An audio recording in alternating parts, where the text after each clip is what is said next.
네, 더마카와 함께 시선 집중의 문을 열겠습니다. 어서 오세요. 네, 안녕하세요. 더마카입니다. 오늘은 준비한 소식이 많기 때문에 촌철님들의 아침 인사 딱 2개만 챙겨드리겠습니다. 빈센트님, 옷이 날개네요. JB 훨씬 젊어 보이십니다.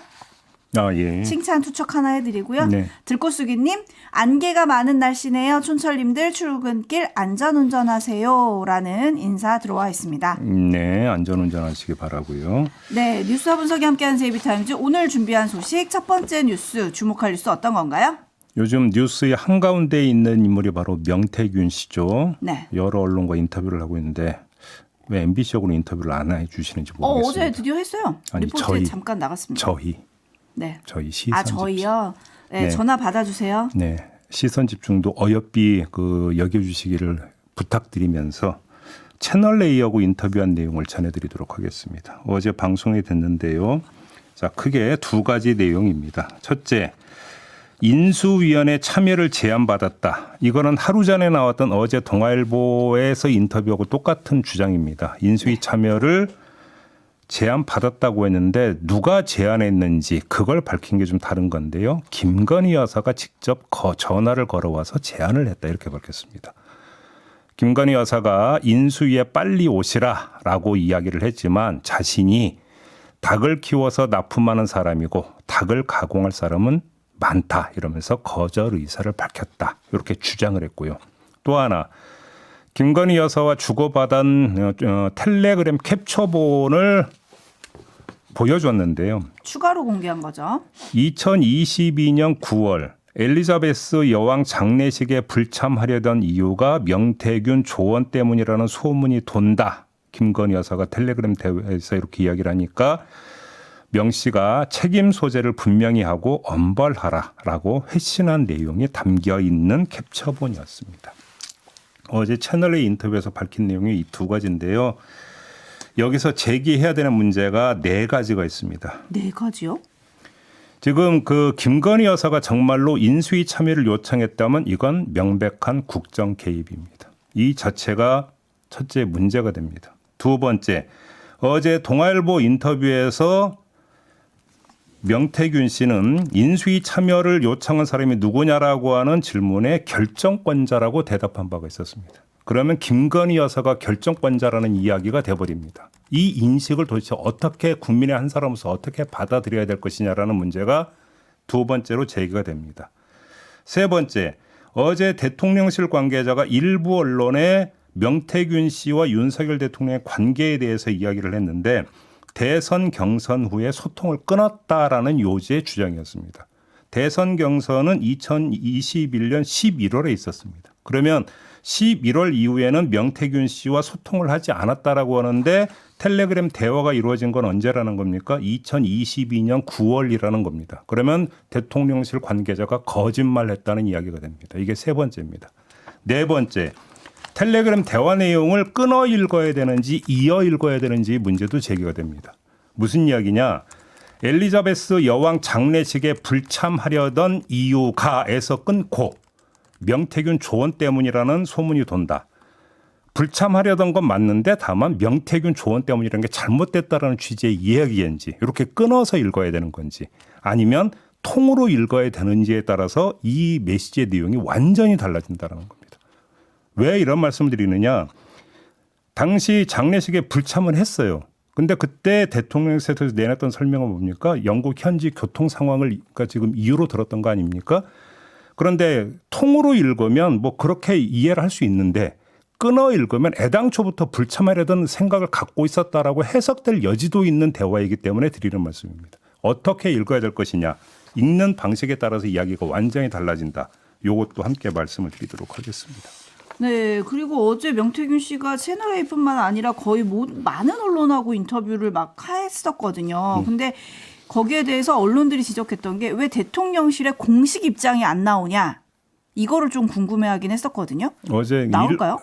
지금 대통령실 관계자가 이야기했다는 것은 엄밀하게 보면 공식 입장은 아니죠. 그러니까요. 익명으로 그냥 한마디 한 거기 때문에 공식 입장이라고 볼 수는 없는데 아무튼 그 이야기도 지금 명태균 씨 주장과는 안 맞는다. 네. 그리고 명태균 씨가 탄핵을 얘기한 부분도 있거든요. 검찰 조사 관련해서. 먼저 그 창원지검에서 정치자금법 위반 사건 이제 수사.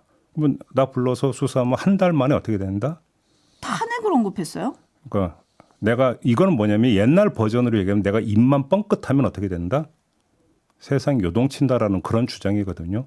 근데 거기에는 팩트가 담겨 있지 않고 그냥 본인의 엄포성 주장이기 때문에 오늘 저는 여기서는 전달을 안 했습니다. 네. 아무튼 제이빈 지금 4가지의 문제점을 지적을 해주셨는데 결국 이 답이 풀릴지가 좀 궁금해지는데 엽기토끼님이 이런 의견 주셨습니다. 명태균 씨의 지금 목적이 뭔가요? 협박인가요? 저도 그게 궁금합니다. 네, 전화 좀 받아주시면 저희가 인터뷰를 통해서 풀어줄 수 있으면 좋을 것 같습니다. 네. 제이비타임즈 다음 주목할 뉴스는요? 자, 지금부터는 어제 하루 동안 국정감사장에서 펼쳐졌던 몇 개의 장면을 한번 감상을 해보도록 하겠습니다. 자, 먼저 행정안전위원회라고 하겠습니다. 21g 기억하시죠? 네. 코바나 컨텐츠하고 상당히 긴밀한 관계에 있었던 업체, 그래서 관저 공사 수주 의혹이 제기가 됐었습니다. 관련해서 모경종 민주당 의원과 이상민 행안부 장관 간의 문답이 있었는데 들어보시죠.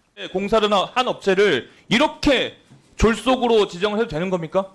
졸속으로 지정된 것이라고 하는 말씀에 제가 동의하기는 어렵고요. 비서실에서 추천을 했고 저희가 자격 요건을 확인한 결과 별 문제가 없어서 계약을 체결했다라고 보고를 받았습니다. 장관님, 자격 요건을 확인했다고 방금 말씀하셨는데 종합 건축을 할 수 있는 곳이 아니라 단순히 실내 인테리어만 하는 곳이었고 실내 인테리어밖에 할 수 없는 곳을 맡긴 것 자체가 졸속이고 하자가 있는 겁니다. 제가 보고받기로는 그 인테리어 업체는 인테리어 부분만 하고 증축 부분은 증축 면허를 가지고 있는 업체가 따로 수행한 것으로 보고를 받았습니다.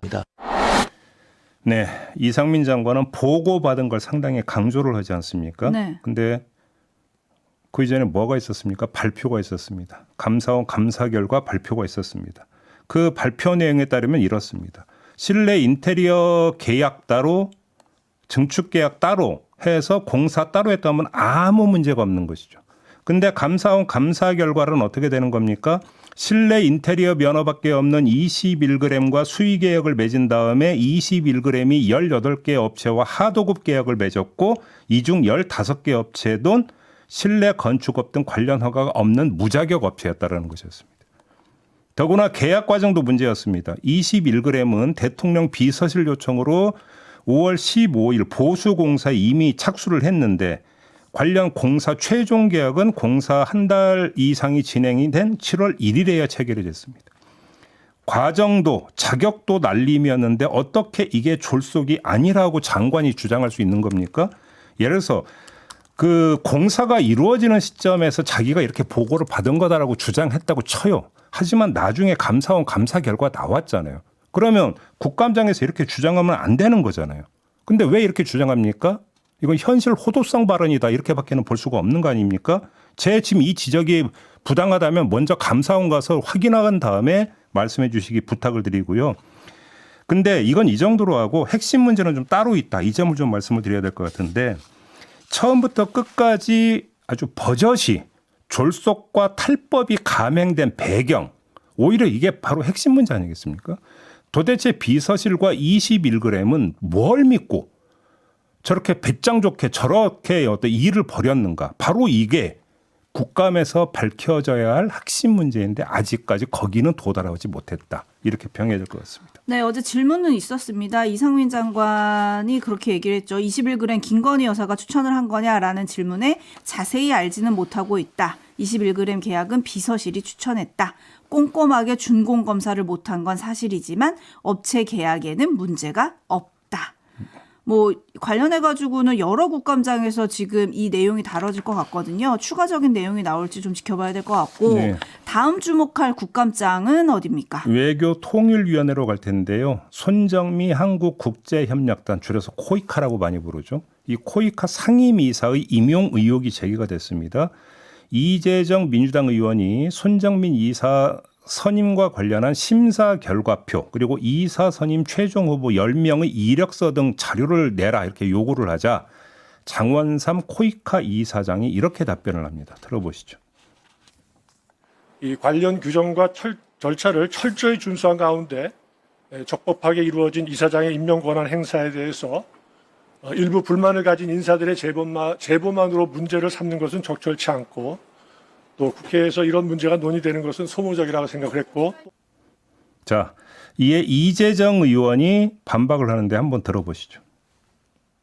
코이카 손정민 상임이사 선출과 관련된 부분 문제 제기를 한 적이 있는데요. 이 자리에도 나와 계신데 그 김건희 여사 모친인 최은순 씨의 법률 대리인 그 변호사의 동생분인데 심지어 그 변호사님은 윤석열 파워 엘리트 263인으로 언급되고 회고록에서도 대통령과의 추억을 굉장히 중요하게 소중하게 언급하시는 분입니다. 그런 친소관계가 있다 보니까 내용이 훨씬 더 공정해야 되는데 관련된 내용에 의혹의 소지들이 있었습니다.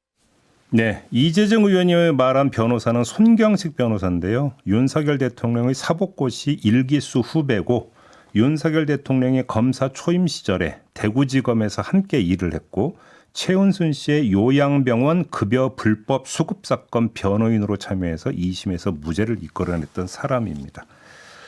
근데 물론 손경식 변호사의 동생이라고 해서 임용되면 안 된다라는 얘기는 성립이 되지가 않습니다. 능력이 있다면 상관없이 임명할 수 있는 거겠죠. 그래서 핵심은 손정미 이사가 그만한 자격을 갖추고 있는 것인가, 결국 이걸 봐야 되는 거 아니겠습니까? 그러면 손정미 이사의 이력을 한번 살펴보겠습니다. 2001년부터 2020년까지 충북도청에서 외자유치 업무 담당 주무관 등으로 일을 했고요. 2020년부터 2023년까지 청주대 교양대학 겸임교수, 글로벌 통상학부 조교수를 거쳐서 지난해 5월부터 7개월간 보건복지부 산하 오송천단의료산업진흥재단 글로벌 협력관으로 일을 했는데 협력관 주요 업무가 뭐였느냐? 주로 영어 통번역이었다고 합니다.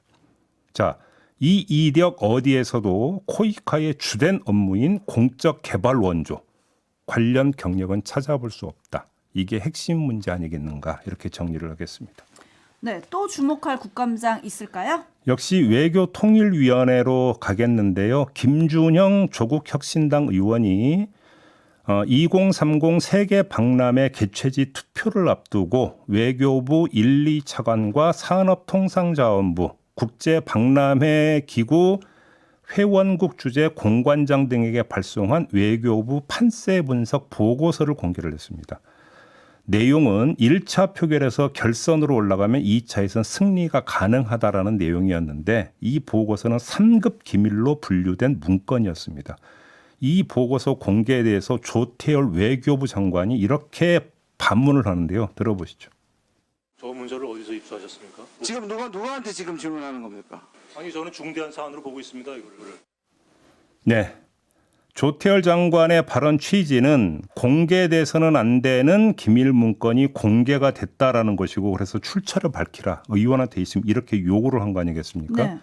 근데 제가 볼 때 조태열 장관이 해야 할 일은 의원에게 반문하는 게 아니라 스스로 자문하는 것이다 라고 봅니다. 두 가지 점에서 그렇습니다. 첫째, 판세 분석 내용 틀렸잖아요. 보고서 내용 틀렸잖아요. 도대체 왜 틀렸는지 자문이 먼저 이루어져야 되는 것 아니냐. 김준형 의원이 이 보고서를 공개한 요지도 바로 여기에 있는 거 아니겠는가라는 생각을 하고요. 두 번째, 공개돼서는 안 되는 문건 맞습니다. 근데 공개가 됐습니다. 그러면 왜 공개가 됐을까요? 그 배경이 어떻게 되는 걸까요? 이걸 봐야 되는 거 아니겠습니까? 혹시라도 그 배경에 공직사회의 이완 또는 동요 현상이 있는지 스스로 물어볼 필요가 있다라는 겁니다. 이 점은 지금 이 보고서 하나 유출로 국한되는 문제가 아니라 국감 내내 아주 중요한 관전 포인트라고 저는 보는데요. 이 정권의 안정성을 재는 척도 가운데 하나가 공직사회에서 기밀성 정보가 흘러나오느냐 아니냐. 보통 이걸로 잽니다. 그런데 지금 조태열 장관이 반문했던 3급 기밀 문서가 나왔다라고 하는 것은 실제로 저는 알 수가 없습니다만 공직사회에서 나왔다라고 한다면 지금 이 정권을 떠받치고 있는 공직사회의 분위기가 어떻게 흘러가고 있는가를 보여주는 하나의 단초라는 겁니다. 그런 점에서 자문해 볼 필요도 있다. 이 점을 좀 말씀을 드리는 거고 앞으로 쭉 전개될 국정감사에서 비슷한 사례들이 만약에 연거푸 나온다라고 한다면 정권의 안정성이 좀 떨어지는 것이다. 이런 평가로 이어질 수 있다는 점도 함께 말씀을 드리겠습니다. 네, 근데 기밀 문서가 여전히 기밀 문서가 맞냐 이것도 조금 쟁점으로는 있는 것 같아요. 네. 김준영 의원은 이 문서는 올해 6월 30일부로 일반 문서로 재분류가 된 거다 이렇게 또 주장을 하고 있기 때문에 공개되면 안 되는 정말 기밀 문서였는지 이건 조금 논란이 있는 것 같고요. 정은호님, 오늘 뉴스 뭔가 듣고 있으면 속이 터지네요라고 보내주셨고 또 다른 촌철님들은 오늘 지금 JB가 주목한 국감장은 다 모두의 본질이 무엇인가? 본질을 묻게 되는 뉴스다. 이런 의견 보내주셨는데요. JB타임즈 다음 주목할 뉴스는 어떤 겁니까? 김형철 한국군사문제연구원장이 있습니다. 이 사람이 지난달 23일 펜앤드마이크에 출연을 해서 한 발언이 문제가 됐는데요. 제가 대신 전해드리면 이런 내용입니다. 여성이 이제 군에 가야 하는 상황이 됐다. 그러면 생활관에서 남녀가 같이 대학교 기숙사처럼 같이 있을 거 아니냐.